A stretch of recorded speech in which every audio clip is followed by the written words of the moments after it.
आज देश में एक चर्चा बहुत बड़ी है, वो है एयर इंडिया क्रैश। एक के दुर्भाग्य की हम बात करें या दो की दुर्भाग्य की बात करें या 10 पैसेंजर्स के दुर्भाग्य की बात, ये इतने सारे पैसेंजर्स एक साथ कैसे मृत्यु को प्राप्त हो गए। केतु मंगल जब भी आपस में बैठते हैं तो इसे विस्फोटक योग कहा जाता है। तो केतु यानी कि हथियार और मंगल यानी कि गोला बारूद। फिल्म में काम करने के लिए हजारों प्रतिभाएं देश से आती हैं। कुछ हैं जिनको एक्टर बनना है, कुछ हैं जिनको डायरेक्टर बनना है। ये कैसे पता लगे किस ग्रह से कि वो किस क्षेत्र में प्रयास करें। अग्नि तत्व की जो राशियां हैं, जो 3 अग्नि तत्व की राशियां हैं, इन्हें हीरो बनने का या एक्टर बनने का शौक है। इन्हें लगता है कि हम लीड करें, हम चाहे पैसा कम कमा लें लेकिन लीड हम करें। तो मकर राशि जिनकी होगी ऐसे लोग डायरेक्टर भी होंगे और हीरो भी होंगे। और जिनकी कन्या राशि होगी इनको लगेगा भैया तू नेम एंड फेम अपना आप कमा लो, हमें तो सिर्फ पैसा चाहिए। ऐसे लोग डायरेक्टर बनने के शौकीन होंगे। हमारे देश के प्रधानमंत्री नरेंद्र मोदी जी और बिहार के मुख्यमंत्री नीतीश जी, लोग जानना चाहते हैं कि एक राशि के ये लोग कब तक मित्र बने रहेंगे।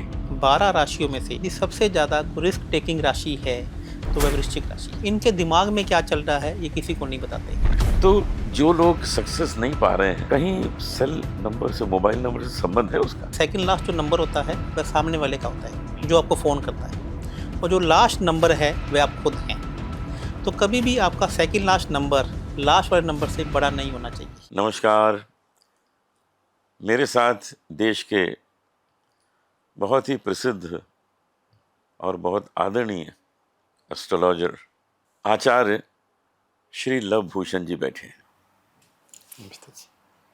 लव भूषण जी में जो विशेषताएं हैं, जो इनमें विद्या है, आज हम उसकी चर्चा करेंगे। जापे कृपा राम की होई, तापे कृपा करे सब कोई। कहते हैं कि जो ईश्वर को प्रसन्न कर ले तो सभी उससे प्रसन्न हो जाते हैं। यहाँ पर आचार्य जी, एक शंका मेरे मन में आती है जी आज देश में एक चर्चा बहुत बड़ी है, वो है एयर इंडिया क्रैश। जी जी एक के दुर्भाग्य की हम बात करें या दो की दुर्भाग्य की बात करें या 10 पैसेंजर्स के दुर्भाग्य की बात करें, ये इतने सारे पैसेंजर्स एक साथ कैसे मृत्यु को प्राप्त हो गए। देखिए, यह खगोलीय घटनाएं इस चीज़ को दर्शाती हैं हमारे होरोस्कोप में या हमारे ब्रह्मांड के अंदर, सौर मंडल के अंदर। जैसे ही मंगल का गोचर केतु के ऊपर से हुआ तो ये मंगल अपनी चौथी दृष्टि से वृश्चिक राशि को देख रहा था, अपनी 7वीं दृष्टि से यह राहु को देख रहे थे मंगल, और अपनी 8वीं दृष्टि से ये शनि महाराज जी को देख रहे थे जो मीन राशि में बैठे हैं। शनि महाराज जी वायु तत्व की राशि है, और मंगल का जो नेचर है वो जैसे केतु के ऊपर के होने से बाद मंगल का जो नेचर है वो पूरा चेंज हो गया, वो केतु की तरह हो गया। केतु मंगल जब भी आपस में बैठते हैं तो इसे विस्फोटक योग कहा जाता है। तो केतु यानी कि हथियार और मंगल यानी कि गोला बारूद। और मंगल एकदम से पीड़ित हो गया क्योंकि केतु के साथ में बैठ गया।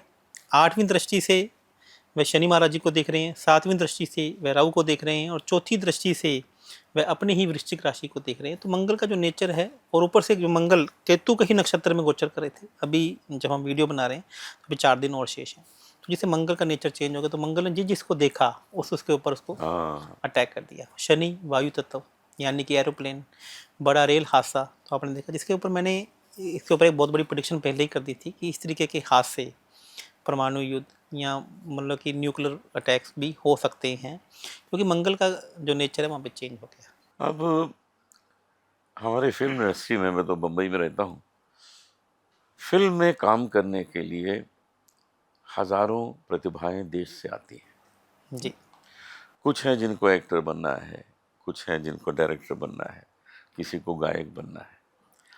ये कैसे पता लगे किस ग्रह से कि वो किस क्षेत्र में प्रयास करें, क्योंकि बहुत बार ऐसा हुआ है, कोई डायरेक्टर बनने आया वो हीरो बन गया कोई हीरो बनने आया वो सिंगर बन गया। ये बहुत हुआ है। तो कौन से ग्रह हैं जो कहते हैं एक्टर बनो, या तुम सिंगर बनो, या तुम डायरेक्टर बनो। देखिए, इसमें आपने मेरे दिल की बात छीन ली। आप इतने बड़े सिंगर हैं, भजन गायक हैं, तो इसमें हमारी कुछ राशियां होती हैं। अग्नि तत्व की जो राशियां हैं जो 3 अग्नि तत्व की राशियां हैं, इन्हें हीरो बनने का या एक्टर बनने का शौक है। इन्हें लगता है कि हम लीड करें, हम चाहे पैसा कम कमा लें लेकिन लीड हम करें। तो अग्नि तत्व की जो राशियां हैं वो हैं धनु, सिंह और मेष राशि। इन्हें हमेशा ऐसा लगता है कि हम एक्टर बन के रहें, हम आगे बन के रहें। और पृथ्वी तत्व की जो 3 राशियां हैं उसमें जो वृषभ राशि है और कन्या राशि है, इन्हें ऐसा लगता है कि पहले हमारे पास पैसा आना चाहिए। मकर राशि अगेन स्टेटस की राशि है। मकर राशि को भी लगता है कि हमारे पास नेम एंड फेम भी होना चाहिए और पैसा भी होना चाहिए। तो मकर राशि जिनकी होगी ऐसे लोग डायरेक्टर भी होंगे और हीरो भी होंगे। और जिनकी कन्या राशि होगी इनको लगेगा भैया तू नेम एंड फेम अपना आप कमा लो, हमें तो सिर्फ पैसा चाहिए। ऐसे लोग डायरेक्टर बनने के शौकीन होंगे। और जिनकी धनु राशि होगी उन्हें नेम एंड फेम पहले चाहिए और पैसा बाद में चाहिए। धनु राशि, सिंह राशि और मेष राशि। कुछ लोगों को ये शक होता है कि हम तो कुछ कर ही नहीं पा रहे हैं, शायद ना कर पाए, किसी की नज़र लग गई है। ये कंफर्म कैसे हो कि नज़र लग गई? पहले तो ये इस बात की सत्यता हमें चेक करनी पड़ेगी, नज़र लगती है कि नहीं लगती हाँ, है। देखिए, नज़र रामायण महाभारत के युगों से चलती जा रही है सही है। और नज़र लगती है, उतारी भी जाती है। नज़र उतारी भी जाती है। तो जो सम्मोहन का कारक है वह चंद्रमा ग्रह है। और नज़र उतारने के लिए सबसे पहले शनि महाराज जी का सहायता ली जाती है किसी भी चीज़ के सम्मोहन को तोड़ने के लिए।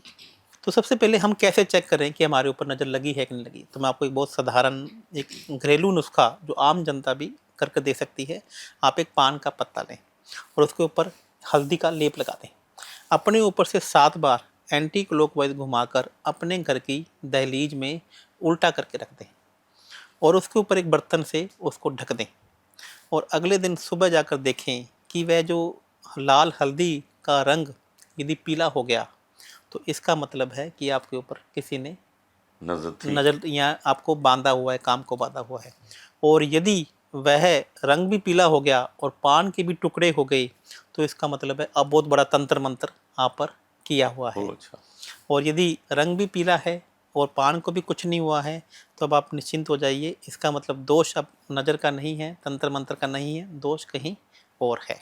हमारे देश के प्रधानमंत्री नरेंद्र मोदी जी और बिहार के मुख्यमंत्री नीतीश जी, दोनों की राशि एक वृश्चिक राशि है ना? जी। अब ये लोग जानना चाहते हैं कि एक राशि के ये लोग कब तक मित्र बने रहेंगे, ये कब तक सहयोग बना रहेगा? देखिए, सबसे पहले तो मैं ये बताऊंगा कि 12 राशियों में से यदि सबसे ज़्यादा रिस्क टेकिंग राशि है तो वह वृश्चिक राशि है। इनके दिमाग में क्या चल रहा है ये किसी को नहीं बताते हैं। ये जाएंगे किसी और काम करने के लिए और क्या काम कर दें ऐसा भी इनके इनके बारे में प्रेडिक्शन करना बहुत ज़्यादा मुश्किल है। आप देखिए, नरेंद्र मोदी जी ने एकदम से नोटबंदी कर दी। हाँ, आप देखिए कि ऑपरेशन सिंदूर इन्होंने किया। तो ऐसे ही नीतीश कुमार जी भी क्या कर देते हैं ये भी आपको मेरे को बताने की ज़रूरत नहीं है। लेकिन मैं इलेक्शन के बारे में, बिहार के इलेक्शन के बारे में आपको बताना चाहूँगा कि आप देखेंगे कि इनकी आपस में भी जो युति है ना वह बहुत अच्छी नहीं रहती है। हाँ, क्योंकि दोनों के दिमाग में क्या चल रहा है ये किसी को नहीं पता है। तो यहाँ पर इनका आपस में अच्छा संबंध बनाने के लिए हमें एक दूसरी राशि का सहयोग चाहिए होता है। वह धनु की राशि हो या फिर शुक्र की राशि मतलब हो। तीसरी राशि चाहिए। तीसरी राशि इनके सहयोग बनाने के लिए चाहिए। जब इनको ज़रूरत होगी तब तो ये किसी का कुछ भी कर सकते हैं। वृश्चिक राशि वालों के बारे में ऐसा कहा जाता है कि ये अपनी ज़रूरत को पूरा करने के लिए ये है, मतलब कि ये संवेदनशील भी हैं और ये कठोर भी हैं, तो ये कुछ भी कर सकते हैं। तो इनकी युति कब तक चलेगी ये कहना बिना राशि को देखे असंभव है। एक चीज़ ऐसी है जिससे हम आजकल 24 घंटे जुड़े हुए हैं, वो है हमारा मोबाइल नंबर। जी। अब जैसे मैं अपनी बात बताऊं कि जब मोबाइल आया था, उसको 28-29 साल हुए, तो मैंने तब लिया था 2-3 दिन के अंदर ही, और तब से आज तक मेरा नंबर वही है, मैंने चेंज नहीं किया। जी।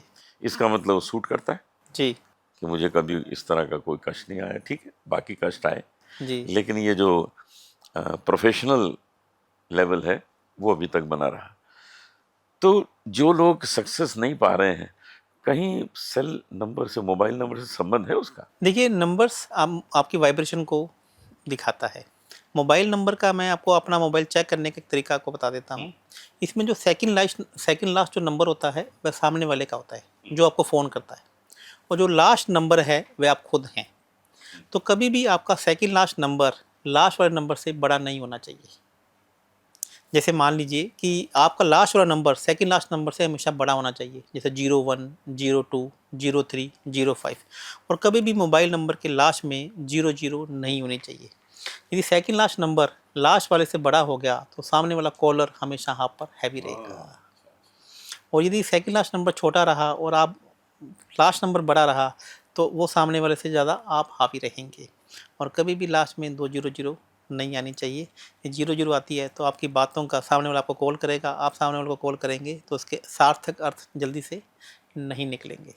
तो ये तो आचार्य जी बड़ा मुश्किल है संभालना, क्योंकि हमने अगर अपने हिसाब से कोई नंबर मांग लिया तो मिल भी जाता है, जी, लेकिन जो हमसे बात कर रहा है कहीं उसका नंबर इससे ज़्यादा पावरफुल है तो वो जीत जाएगा ना। वो जी जाएगा। ये भाग्य की बात है ये भाग्य कि की आप बात है। किससे बात कर रहे हो, आप क्या। किससे बात कर रहे हैं और किससे नहीं बात कर रहे हैं। तो इसमें एक बात और भी मैं आपको बता देता हूँ कि लास्ट के 2 नंबर का टोटल भी आपके नेम नंबर से इसकी वाइब्रेशन को होना चाहिए। तो ये आपको बताता है कि किस आपसे सामने वाले की जो बात होगी वो कैसी होगी। सामने वाला जो बात करेगा वो हंसी मजाक से करेगा या हथौटी से करेगा, छोटी बात करेगा या लंबी बात करेगा। ये भी हम सामने वाले के मोबाइल नंबर को देखकर हम बता सकते हैं। श्रावण के दिन आ गए हैं, जी भगवान शंकर की हर जगह जय जयकार हो रही है। जी। भगवान शंकर हमारे जीवन में कितने सहयोगी हैं। शंकर तीन देवता जैसे ब्रह्मा विष्णु महेश, जैसे गॉड की हम यदि बात करें तो गॉड की फुल फॉर्म है जनरेटर, ऑपरेटर एंड डिस्ट्रॉयर। तो उसमें जो डिस्ट्रॉयर हैं वह भगवान शिव हैं। हमारे जो 3 गुण हम कहते हैं रासिक, सात्विक एंड तामसिक, उसमें जो तामसिक हैं वह भगवान शिव हैं। यदि हमें हमारी ज़िंदगी में वह ठहराव नहीं मिल रहा, वह सक्सेसफुल नहीं मिल रही, तो उसके भी कारक भगवान शिव है। भगवान शिव से बड़ा तो दुनिया में कोई नहीं है। और यदि उनकी तीसरी आंख खुल जाएगी तो विनाश होगा, सर्वनाश होगा। तो हमें हमेशा ही भगवान शिव के आगे, शक्ति के आगे तो अपना सर को झुका के रखना ही पड़ेगा। उनसे पावरफुल या उनके बारे में बात करना भी मुझे लगता है कि कहीं ना कहीं अपने आप को खराब करना है। भगवान शंकर का जब जिक्र आता है तो कहीं ना कहीं रुद्राक्ष का संबंध जुड़ जाता है। जी कहते हैं कि भगवान शंकर के आंसू हैं जी रुद्राक्ष। जी तो रुद्राक्ष अलग अलग लोगों को अलग तरह से सूट करता है। रुद्राक्ष भी बहुत प्रकार के हैं। जी। जो स्पोर्ट्समैन है उसको कैसा रुद्राक्ष पहनना चाहिए। 3 मुखी रुद्राक्ष, 3 मुखी। क्योंकि 3 मुखी जो रुद्राक्ष है ये मंगल का रुद्राक्ष है। यदि आप स्पोर्ट्स में अच्छा नहीं कर पा रहे हैं, आपको आलस आ रहा है, आपका ब्लड सर्कुलेशन अच्छा नहीं चल रहा है, तो आपको 3 मुखी रुद्राक्ष धारण करना चाहिए। पॉलिटिशियन को कैसा लगाना चाहिए।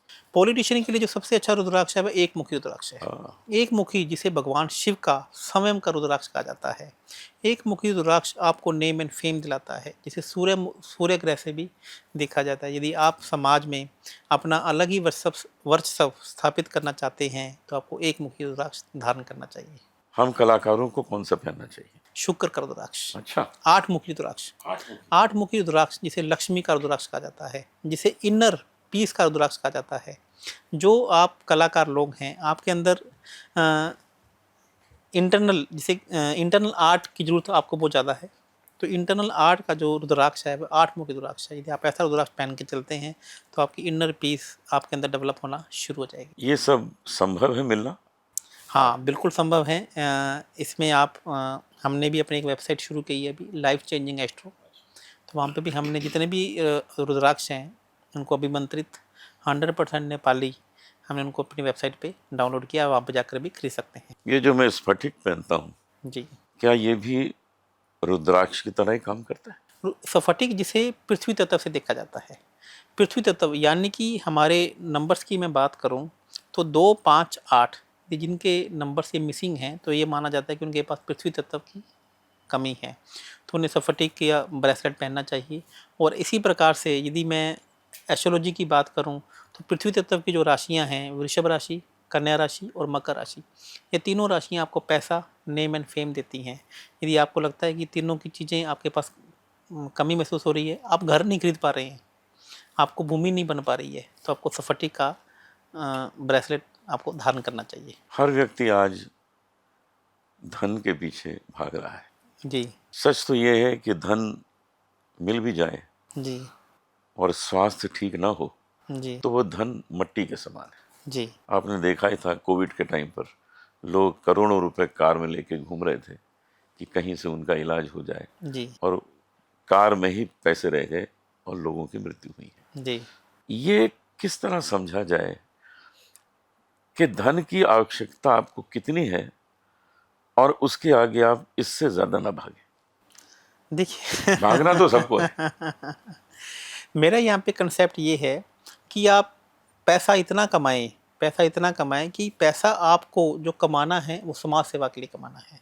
आप 100 करोड़ पे कमा रहे हैं, 1000 करोड़ पे कमाने हैं, पैसा तो आपको कमाना ही है। क्योंकि हमारे एस्ट्रोलॉजी में ये कहा गया है कि अच्छे लोगों के हाथों में यदि पैसा रहेगा तो वह समाज सेवा के काम आएगा, और यदि ये बुरे लोगों के हाथों में पैसा रहेगा तो कहीं ना कहीं वह गलत लोगों के पास में जाएगा। तो पहले तो आप ये समझ लीजिए कि जो लोग ये मानसिकता को लेकर बैठे हैं कि पैसा इतना ही काफ़ी है, हमें इतना ही हमसे संतुष्ट हैं, तो इसका मतलब ये है कि माँ लक्ष्मी आपसे नाराज़ हैं। आप माँ लक्ष्मी से नाराज़ नहीं हैं, माँ लक्ष्मी आपसे नाराज़ है। तो इसमें के लिए एक महालक्ष्मी योग मैं आपको बता देता हूँ कि जैसा जो ये लोग ये समझते हैं कि इतना पैसा काफ़ी है, तो उनको पहले सबसे पहले महालक्ष्मी योग अपनी कुंडली में एक्टिवेट करना चाहिए। तो महालक्ष्मी योग कैसे एक्टिवेट होगा?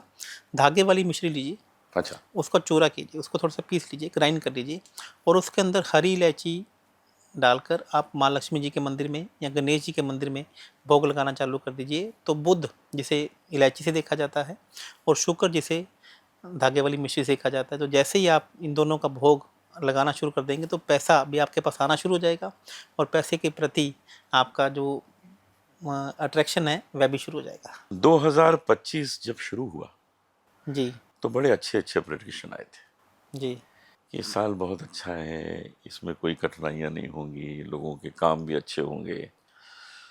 हम तो इसमें ऐसी वॉर देख रहे हैं कि केवल हमारी और पाकिस्तान की नहीं, अब तो और भी देश खूब जोरों में लड़ रहे हैं। जी साथ में ये एयर क्रैश हो गया। जी तो ये 2025 का जिस तरह प्रेडिक्शन हम सुन रहे थे, ये बदल क्यों गया है?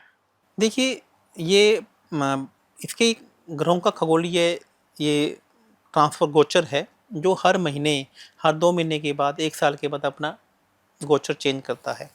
मैंने मंगल के शुरू में ही 2025 के शुरू में ही बताया था कि जैसे ही मंगल का गोचर केतु के ऊपर से होगा तो विभीषण घटनाएं हो सकती हैं। और दूसरा, गुरु ग्रह अभी अतिचारी हो गए हैं। अतिचारी मतलब कि अतिचारी का मतलब क्या है कि गुरु ग्रह अपनी स्पीड से 3 गुना स्पीड से चलने लग गए हैं। हाँ। और 9 ग्रहों में से जो सबसे बड़ा ग्रह है वह गुरु ग्रह है। और जब पिछली बार गुरु ग्रह अतिचारी हुए थे तब महाभारत हुआ था। तो अभी ऐसे ही, तो इस पर ऐसे एक संजोग अभी भी बने हुए हैं कि दो देश अपने स्वाभिमान के लिए, अपने ईगो के लिए हमले करेंगे, लड़ेंगे। और इसमें कहीं कोई दोहराई नहीं है कि आने वाले 7 साल पृथ्वी के लिए कहीं ना कहीं संकट से भरे हुए हैं। पूरे 7 वर्ष। पूरे अगले 7 वर्ष पृथ्वी के लिए कहीं ना कहीं संकट के लिए भरे हुए हैं। तो इसका क्या उपाय है कि शांति की स्थापना दोबारा हो? देखिए, धर्म, जो गुरु ग्रह हैं वो अतिचारी क्यों होते हैं? जब धर्म का नुकसान होता है, धर्म के प्रति लोग जब जागरूक नहीं होते हैं, तो यदि आप अपने घर में धार्मिक आयोजन करते रहेंगे, भगवान श्री राम के, खाटू श्याम जी के मंदिर में, श्री कृष्ण जी के मंदिर में जाते रहेंगे, धर्म की बातें आप करते रहेंगे, अधर्म की बातें नहीं करेंगे। आप देखिए ना, हर जगह गाय कट रही है, अत्याचार हो रहे हैं। जब इस प्रकार की बातें होंगी, बैल कट रहे हैं, जो भगवान शिव का नंदी जो रथ है उनकी हत्याएं हो रही हैं, तो इस तरीके की घटनाएं हमें देखने को मिलेगी। क्योंकि प्रकृति यदि हमें देना जानती है तो प्रकृति हमसे लेना भी जानती है। तो हमें प्रकृति का आदर करना पड़ेगा, प्रकृति की चीज़ों को समझना पड़ेगा, तो ऐसी घटनाएं नहीं होंगी। जो इस काम को, बात को करेगा वह सक्सेस रहेगा। बहुत सुंदर बात है। आज हम बहुत जानकारी प्राप्त कर रहे हैं श्री लभूषण जी से, और वो इस तरह हमें मिल रही है कि जिन चीज़ों की हमें उम्मीद नहीं थी वो सब होने लगा है। कभी किसी ने सोचा था कि एयर क्रैश होगा, कभी किसी ने सोचा था कि इस तरह से युद्ध होगा, कभी किसी ने सोचा था कि टेररिस्ट अटैक होगा। इस टेररिस्ट अटैक ने कितने बड़े युद्ध को आरंभ करा दिया था। फिर सीज फायर हुआ। ये जो सीज फायर हुआ है, लोगों को बड़ी बड़ी शंकाएं हैं कि क्या ये सीज फायर है या कोई योजना है। नहीं, ये आप इस बात को ये समझने की मैं अब बताना चाहूँगा कि ये सीज फायर नहीं है। ये दोनों ने अपने आप को एक बार ईगो को शांत किया है। भारत और पाकिस्तान, ईरान और इराक, ईरान और जो इजराइल का युद्ध चल रहा है, रूस और यूक्रेन का जो युद्ध चल रहा है, यह आने वाले 7 सालों में छोटी ऐसी घटनाएं आपको बार बार देखने को मिलती रहेंगी। जब तक गुरु का गोचर गुरु अधिचारी हैं तो लोग अपनी ईगो को शांत करके नहीं बैठ पाएंगे। तो ये घटनाएं आपको आने वाले समय में भी दिखेंगी। तो जब जब मंगल का, अभी मंगल केतु के ऊपर से गोचर कर रहे हैं, तो जैसे ही मंगल राहु के ऊपर से गोचर करेंगे, मंगल शनि के ऊपर से गोचर करेंगे, तब ऐसी घटनाएं आपको दोबारा से देखने को मिल सकती हैं। बहुत आपने अच्छी बात बताई, क्योंकि हम लोग इसके लिए बहुत चिंतित हैं कि ये जो युद्ध बंद हुआ है ये बंद ही रहे, ये न दोबारा शुरू हो। लेकिन सच ये है कि जो नक्षत्र हैं, जो ग्रह हैं, वो अपना कार्य करते हैं, वो रुकते नहीं हैं। हमारा देश प्रगति के रास्ते पर है और संसार की बड़ी शक्तियों में एक शक्ति बन रहा है। लेकिन ग्रह कुछ भी कहते हैं और वो करके रहते हैं जो कहते हैं। तो हमें ईश्वर से ये प्रार्थना करनी है कि जिस राह पे आज देश हमारा चल रहा है, जिस तरह से आगे बढ़ रहा है, वो यूं ही बढ़ता रहे और ईश्वर उन ग्रहों की दिशा हटा दे। जानकी नाथ सहाय करें जब, कौन बिगाड़ करे नर तेरो। जी। सूरज मंगल सोम भृगु सुत, बुध और गुरुवर दायक तेरो। आप ईश्वर का भजन करें तो ये जितने ग्रह हैं ये आपके सहायक हो जाते हैं। इसलिए सबसे बड़ी जो रेमेडी है वो है ईश्वर का भजन करना, अपने घर में पूजा पाठ करना। आपके घर के अगर घर में आपके मंदिर है तो कहीं भी जाने से पहले वहाँ खड़े होकर प्रार्थना कर लीजिए, आने के बाद प्रभु को प्रणाम कर लीजिए। तो ये जितने ग्रह हैं ये आपके सहायक हो जाते हैं। सूरज मंगल सोम भृगु सुत, बुध और गुरुवर दायक तेरो। राहु केतु की नाही गम्यता, संग शनीचर होत उचेरो। ये सारे ग्रह आपको प्रेम से देखने लगते हैं। इसलिए ईश्वर का ध्यान कीजिए और ईश्वर से यही प्रार्थना कीजिए कि केवल हमारा ही नहीं, सबका कल्याण करें और सब आनंद से रहें। जी, बहुत ही बढ़िया, बहुत खूब आपने बातें की। देखिए, ईश्वर से बढ़कर तो कोई भी नहीं है और वही करने वाला है। आपके अच्छे कर्म और बुरे कर्म हमें हमारी एस्ट्रोलॉजी बताने में कहीं न कहीं हमारी हेल्प करती है। सच बात। यदि हमें जानने अनजाने में भी कई बार ऐसी चीज़ें हो जाती हैं कि हम वह नहीं काम कार्य नहीं कर पाते जो हमें करने चाहिए। हमारी एस्ट्रोलॉजी का जो नवां घर है, जो 9वां घर है, वह हमारी लाइफ का उद्देश्य बताता है कि आप इस जन्म में क्या करने आए हैं और आपका भाग्य क्या आपके करने से उदय होगा। जैसे मैं आपको अभी एक एग्जांपल से बताना चाहूँगा कि जैसे मेरे 12वें 9वें घर में मीन राशि बैठी है, तो जब तक मैं आश्रम में के लोगों की सेवा नहीं करूँगा, निसहाय लोगों की सेवा नहीं करूँगा, तो मेरा भाग्य उदय नहीं होगा। तो इस प्रकार से हमें जो एस्ट्रोलॉजी है ये हमें एक रास्ता बताती है कि आपको किस मार्ग पे जाना है, आपको क्या काम करना है। और ऐसी इच्छा पूर्ति, मान लीजिए किसी को लाभ नहीं हो रहा है, किसी को प्रॉफिट नहीं हो रहा है, तो आपको 11वां घर देखना है कि आपके 11वें घर में कौन सी राशि बैठी है और कौन सा ग्रह बैठा है। जैसे मैं एक एग्जांपल से अपनी ही बात करता हूँ, तो मेरे 11वें घर में वृषभ राशि बैठी है। तो इसका मतलब है कि मैं जो पैसा कमाऊंगा वह बोल कर कमाऊंगा। मेरे लिए जो अच्छा बिजनेस होगा वह कैटरिंग का बिजनेस, रत्नों का बिजनेस, या इस पहाड़ों पर जाना। जैसे ही मैं पहाड़ों पर जाना शुरू कर दूंगा तो मेरा लाभ का जो घर है वह एक्टिवेट हो जाएगा। बहुत अच्छा। और पैसा कैसे कमाएंगे, पैसा कैसे आएगा, तो ये आपको दूसरा घर बताता है। तो दूसरे घर में मेरी सिंह की राशि बैठी है, तो इसका मतलब क्या है कि जैसे ही मैं किसी की, मेरा नेचर स्पोर्ट्समैनशिप का होगा, हेल्प करने का नेचर होगा, तो मैं ज़्यादा पैसा कमाऊंगा। प्रॉब्लम सॉल्विंग, कंसल्टेंसी का बिजनेस, कंसल्टेंसी का काम मेरे लिए ज़्यादा अच्छा रह सकता है। तो इस प्रकार से हम अपने हॉरोस्कोप को देखकर हम अपने कर्मों को, हम अपनी दिशाओं को डिसाइड करते हैं।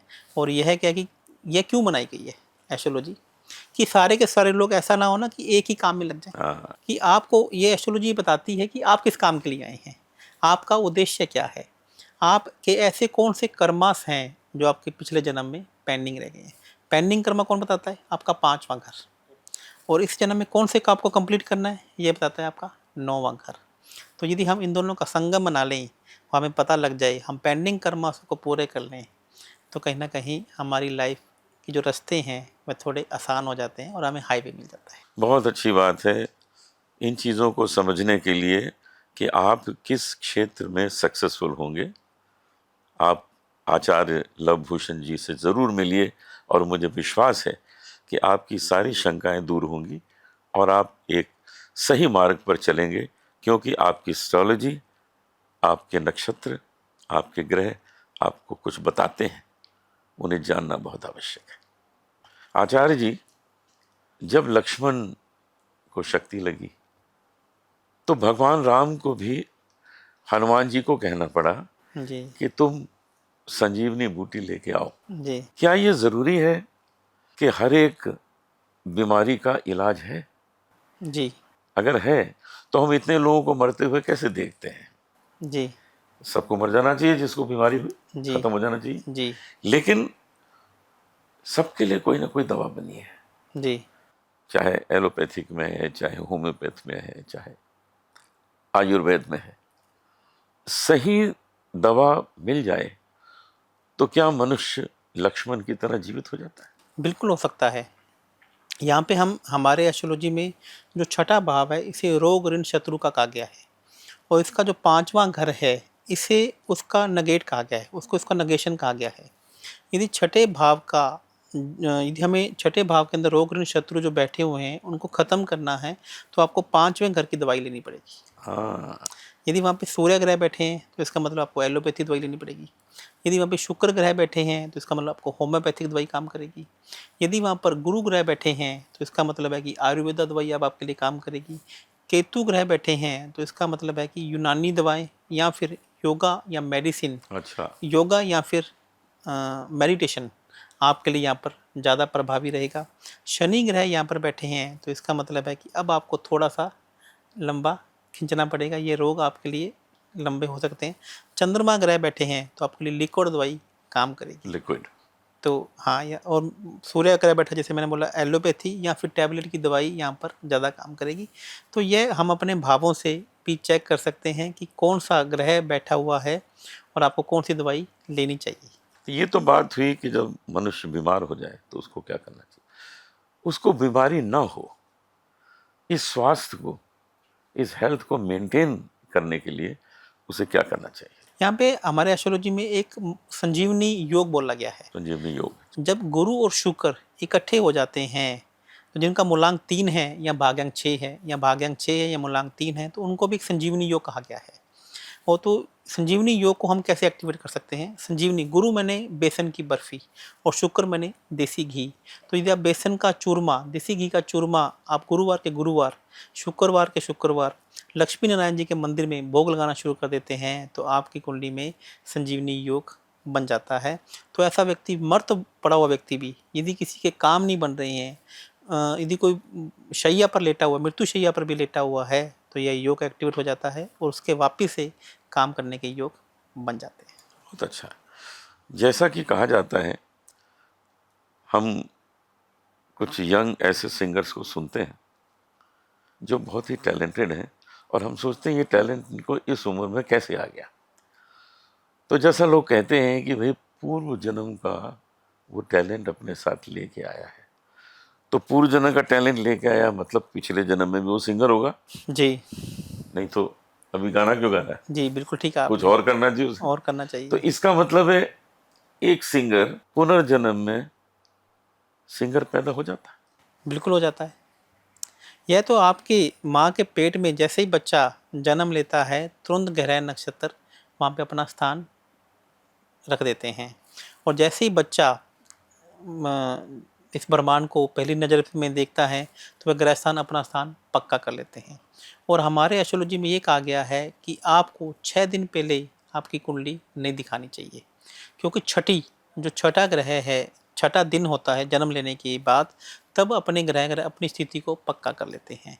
तो आपने देखा होगा कि बहुत जगह पे नामकरण बच्चे का हाँ हाँ, छठी के दिन होता है, जी, चीज़ों छठी को छठी। छठी के दिन बच्चे का नामकरण किया जाता है और छठी दिन ही कुंडली उसकी बनाई जाती है। तो यह चीज़ें पूर्व निर्धारित हैं या पूर्व जन्म में क्या थे और इस जन्म में क्या करने के लिए आए हैं। बहुत अच्छा। मैं ऐसे बहुत से कलाकारों को जानता हूँ जिनमें कला तो बहुत अच्छी है, भाग्य उदय नहीं हुआ है। कला बहुत अच्छी, जी। ये कैसे हो सकता है कि उसका भाग्य उदय जल्दी हो? भाग्य यानी कि आपका नौवां घर, भाग्य का घर जिसे नौवां घर कहा जाता है। यदि भाग्य आपके नौवें घर का मालिक आपका छठे घर में बैठ जाए, नौवें घर का मालिक आठवें घर में बैठ जाए और या फिर 12वें घर में बैठ जाए, तो इसका मतलब ऐसे जातक को अपने ही भाग्य से लड़ना पड़ता है। भाग्य यानी कि गुरु। तो यहाँ पर मैं दोबारा से आपको एक बात कहना चाहूँगा, यदि आप चाहते हैं कि भाग्य आपका साथ दे, तो सबसे पहले अपने भाग्य को कोसना बंद कीजिए। आप सबसे पहले सुबह उठिए, भगवान का धन्यवाद कीजिए कि जो आपको मिला है उसके लिए, क्योंकि हम में से 99% लोग अपने भाग्य को कोसते रहते हैं। तो इसका मतलब ये है कि हमने अपने 9th हाउस को खराब कर लिया है, भाग्य को खराब कर लिया है। और यदि आपको अपना भाग्य जगाना है तो यानी कि धनु राशि, नवां घर है लॉन्ग ट्रैवल। आप कहीं भी पहाड़ों पर जाइए जहाँ पर देवी देवताओं का स्थान है, और वहाँ पर जाकर आप चीनी कोटेड फुलिया का प्रसाद आता है, जिसे आपने सुना होगा, तो वह जाकर आप चढ़ा देते हैं। तो इसे आपका चंद्रमा और मंगल और गुरु ग्रह, तीनों ग्रह आपके एक्टिवेट हो जाते हैं और भाग्य आपके साथ में आकर खड़ा हो जाता है।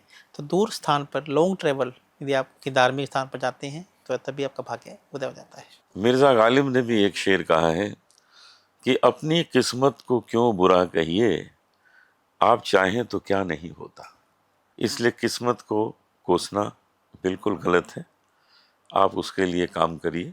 आपका पुरुषार्थ जब पॉजिटिव होगा तो आपका भाग्य भी बदल जाएगा। एक और चीज़ है जो लोगों को बहुत परेशान करती रहती है। कोई कर्जा लिया हुआ है, कोई लोन लिया है, वो लोन चुका नहीं पा रहे। ऐसे भी आप कितने किस्से सुनते होंगे कि वो लोन नहीं चुका पाया तो उसने आत्महत्या कर ली। जी। कितने सुनते हैं। तो ये जो स्ट्रेस है लोन का, ठीक है वो तो समय से चुकाएगा ही जब पैसा आएगा, लेकिन ये जो स्ट्रेस है लोन का, उससे कैसे इंसान अपने को हल्का करे। मंगल ग्रह जब भी आपको अच्छे फल नहीं देता है तो आप लोन की स्थिति में आ जाते हैं। तो लोन को उतारने के लिए चुकंदर, आप 4 पीस चुकंदर के लीजिए और उन्हें कद्दूकस कीजिए। कद्दूकस करने के बाद उसमें चीनी, देसी घी, काले तिल और सफ़ेद तिल बनाकर उसके लड्डू बना के रख लीजिए सोमवार की रात को। तो ये लड्डू की जो संख्या है कम से कम भी 6 होनी चाहिए। और मंगलवार की सुबह सुबह दिन उगने से पहले पहले यदि आप वह लड्डू गौ माता को खिला देते हैं तो आप देखेंगे कि जो कर्जे के जो योग हैं आपकी कुंडली में, यदि आपने किसी को लोन देना है तो वह जो आपके योग आपके फेवर में आना शुरू हो जाएंगे। और यदि आप गौ माता को नहीं खिला पा रहे हैं, आपके फॉरेन में रहते हैं, तो सुबह सुबह दिन उगने से पहले, सूर्य उगने से पहले आप चींटियों को खिलाना शुरू कर दीजिए। तो यदि आप दोनों में से भी एक काम कर लेते हैं तो आप देखेंगे कि आपके चमत्कारिक रूप से कर्जा उतरना शुरू हो जाएगा। बहुत अच्छा है, ये तो बहुत ही अच्छा उपाय है और मैं चाहूँगा कि जिसको भी ये कठिनाई हो वो इस उपाय को ज़रूर करे और अपने सर पे जो टेंशन है, जो स्ट्रेस है, उससे दूर हट जाए। मित्रों, आज मैं आचार्य लवभूषण जी से मिला। इनके पास ज्योतिष के साथ साथ जो विद्या का भंडार है उससे मेरा आज परिचय हुआ। मनुष्य के अंदर तभी कोई विशेषता आती है जब उसने अध्ययन किया हो और अध्ययन के साथ साथ उस पर ईश्वर की कृपा प्राप्त हो। आचार्य लवभूषण जी से मिलकर आज दिल खुश हो गया, बहुत कुछ सीखने को मिला।